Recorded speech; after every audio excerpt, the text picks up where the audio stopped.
Hoje eu vou contar um pouco da minha experiência de como foram as minhas entrevistas de emprego antes de vir aqui para Portugal. Então, se você gostou desse tema, me dá aquela força e carrega o dedo no like e vem comigo.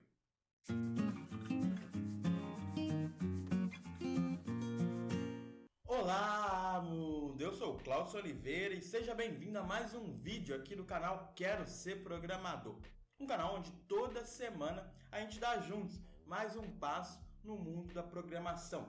Se você está vendo esse vídeo e é novo por aqui, pega esse vídeo e manda para alguém que você conheça, que esteja começando na área. A gente tem vários vídeos aqui para essa galera que está querendo começar a programar. Hoje, especialmente, a gente vai falar da minha experiência com o processo seletivo aqui de Portugal. Esse vídeo é uma resposta um pouquinho atrasada, mas é uma resposta para a Brena e para muitas pessoas, outras pessoas que mandaram aqui nos comentários como foi meu processo seletivo antes de vir para cá. Antes de falar de como foi a minha experiência com o processo seletivo, eu acho que é importante dar um cenário, um panorama de como estava a minha vida na época que eu comecei o processo. Ou seja, quem era o Cláudio na fila do pão da programação em maio de 2017, que é quando essa história toda de Portugal começou. Bom, naquela época eu estava trabalhando com minha primeira experiência como líder lá na EasyTaxi. Eu estava muito feliz e muito tranquilo. Meu objetivo era ficar lá por um bom tempo. A verdade é que o meu objetivo mesmo era em 2018, um ano depois, começar a procurar vagas fora. Eu sabia que ia levar algum tempo, né? Não é fácil assim achar vaga, fazer o processo e passar. Então meu objetivo era, ok, esse ano de 2017 eu vou melhorar o meu inglês, me aperfeiçoar para ano que vem eu procurar vagas fora do Brasil, que era um objetivo que eu tinha. Eu tinha essa insegurança, é importante dizer, por causa de dois fatores. O primeiro fator é que, em geral, coloca isso na cabeça, em geral, o brasileiro, ele tem muito aquela síndrome do vira-lata, e eu era muito assim. Ou seja, a gente acha que trabalhar com programação nos Estados Unidos, trabalhar com programação em qualquer lugar da Europa, trabalhar com programação na Austrália, no Canadá, é muito mais glamuroso, é muito melhor, exige muito mais tecnicamente do que trabalhar com programação no Brasil. Isso é um erro, mas isso é uma coisa que eu sentia na época, eu tinha medo e é uma coisa que eu vejo muito por aí, então toma cuidado com isso. O segundo ponto é que eu tinha acabado, fazia poucos meses, que eu tinha feito um processo seletivo para a Espanha e eu fui reprovado. Eu vou contar essa história em outro vídeo, mas o importante para saber aqui nesse vídeo é que com essa reprovação, isso só reforçou a minha síndrome do vira-lata, porque aí eu me recuei e pensei que, ok, eu não estou pronto para isso agora. Mas, bom, eu já trabalhava na área há muito tempo, há uns 7 anos, não é muito tempo, mas há um tempo, né? Eu trabalhava há 7 anos, eu sou mineiro, na verdade, então eu morava em Minas, morava em Juiz de Fora. Quando eu me formei, eu fui para São Paulo e fiquei lá por 4 anos. Então, até esse maio de 2017, eu estava em São Paulo muito focado em empresas startups, com visões, com objetivos de lançar projetos fora do Brasil, ou projetos que rodavam, funcionavam no Brasil e outros países, ou com objetivos muito grandes de exportar o seu serviço para fora do Brasil.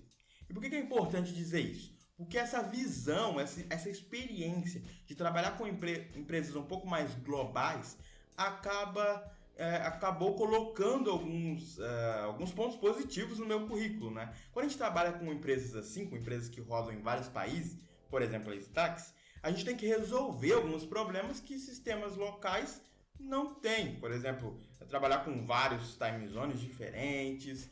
Às vezes a gente tem que lançar uma funcionalidade que vai funcionar no Peru, mas não vai funcionar no Brasil. Então a gente tem esses desafios, às vezes desafios de tradução, de línguas diferentes. Então isso acabou chamando um pouco de atenção. Hoje eu vejo isso, né, para as pessoas que me entrevistaram aqui de Portugal. Mas resumindo, o que eu quero dizer aqui do cenário é que eu tinha alguma experiência na área. Eu já tinha anos trabalhando com desenvolvimento web, já trabalhava para algumas empresas um pouco globais. Então, eu estava, diferente do que eu imaginava, eu estava sim preparado para algumas vagas fora do Brasil. Para algumas não, ok. Para algumas, sim. Como eu disse, eu estava muito tranquilo naquela época e eu não ia procurar empregos fora do Brasil naquele ano. Mas aí aconteceu uma coisa muito por acaso, né? Eu nem sei se acaso existe, mas um certo dia eu resolvi almoçar num horário totalmente atípico, porque eu estava trabalhando e tal. No horário do almoço eu fiquei trabalhando e aí eu fui almoçar tipo 2h30 da tarde, lá em São Paulo. E aí eu encontrei um amigo na rua, o Rafael, que já assistindo esse vídeo. Oi, Rafael. Que acabou me contando que ele estava indo embora do Brasil, que ele estava vindo para Portugal, porque ele tinha passado num processo seletivo da OLX e que a empresa estava ajudando ele de uma forma espetacular. A empresa estava ajudando ele com a documentação, que ela ia ajudar nos primeiros dias, nos primeiros meses, na verdade, quando ele viesse para Portugal, ajudar com alojamento, que ela ia pagar uma passagem para conhecer o país e a empresa antes de tomar essa decisão.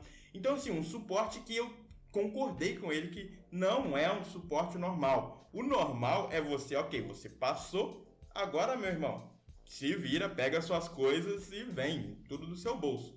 Então, realmente era um suporte muito alto, muito diferente.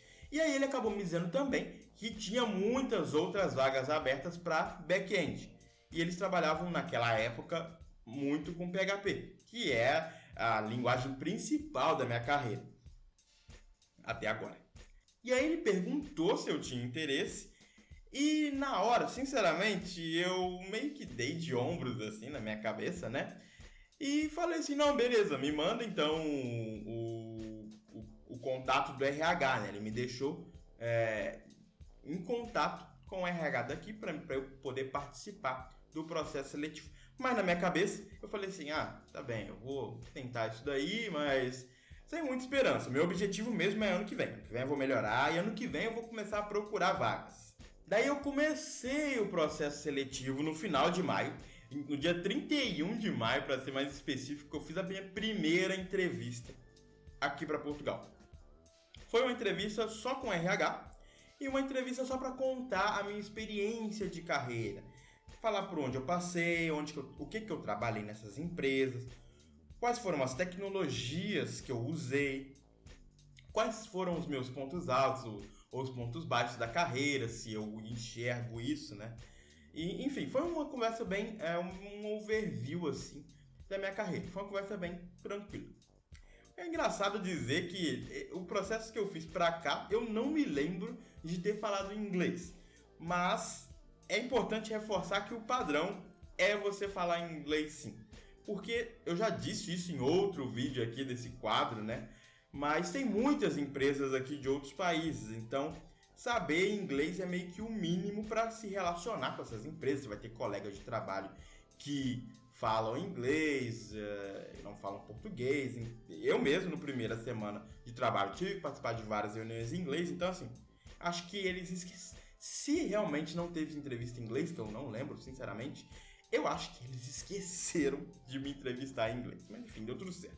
Depois dessa entrevista com o RH, ficou decidido que eles iam me mandar um teste prático para eu fazer e enviar o zip para eles do projetinho para o time técnico avaliar. E isso durou mais ou menos lá os seus 7 dias, 10 dias. Então lá para o dia 10 de junho, alguma coisa ao redor disso, eu tinha enviado esse teste prático. O teste prático foi relativamente bem simples.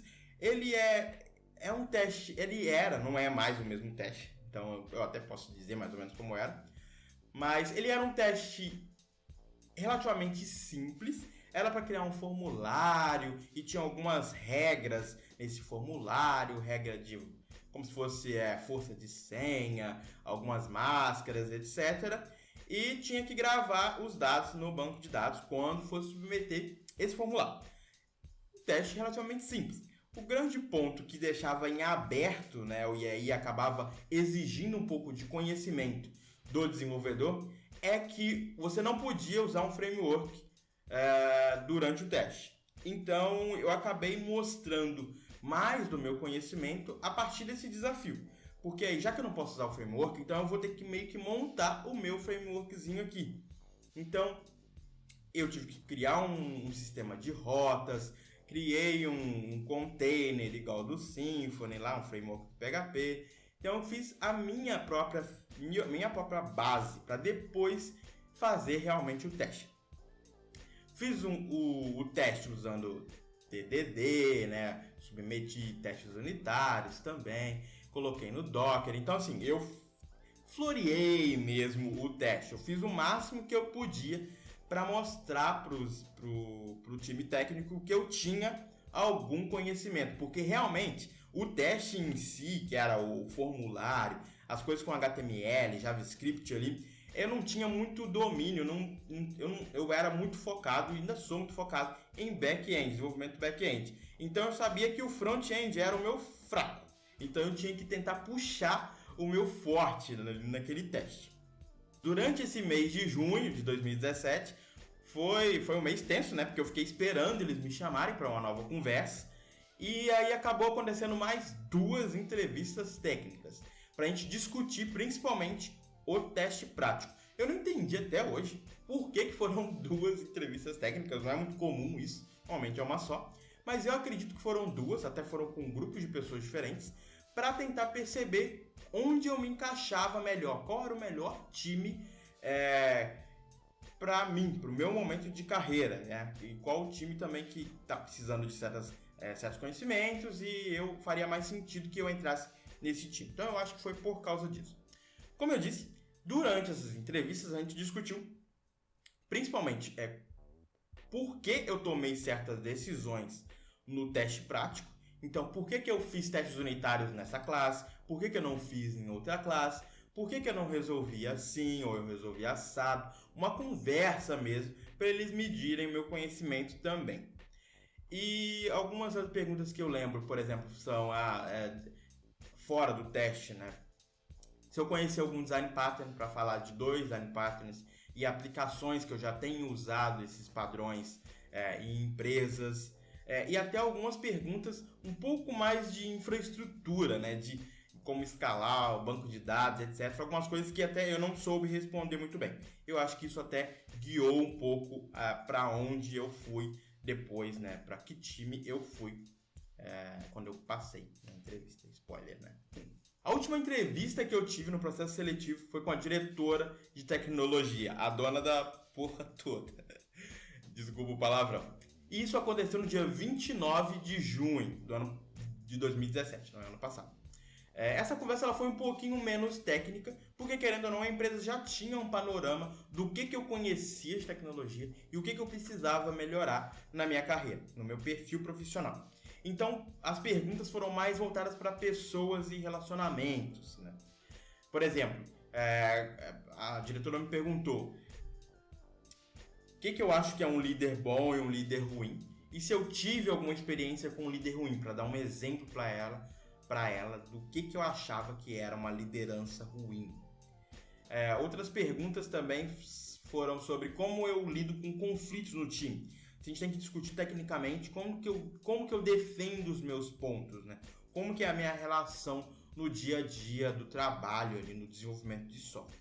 E foi uma conversa um pouco mais tranquila do que as outras conversas técnicas, apesar de eu saber que eu estava com uma pessoa realmente mega importante da empresa ali no Skype. Uma outra pergunta também, já ia esquecer, foi por que eu decidi fazer um processo seletivo para Portugal, ou seja, por que Portugal?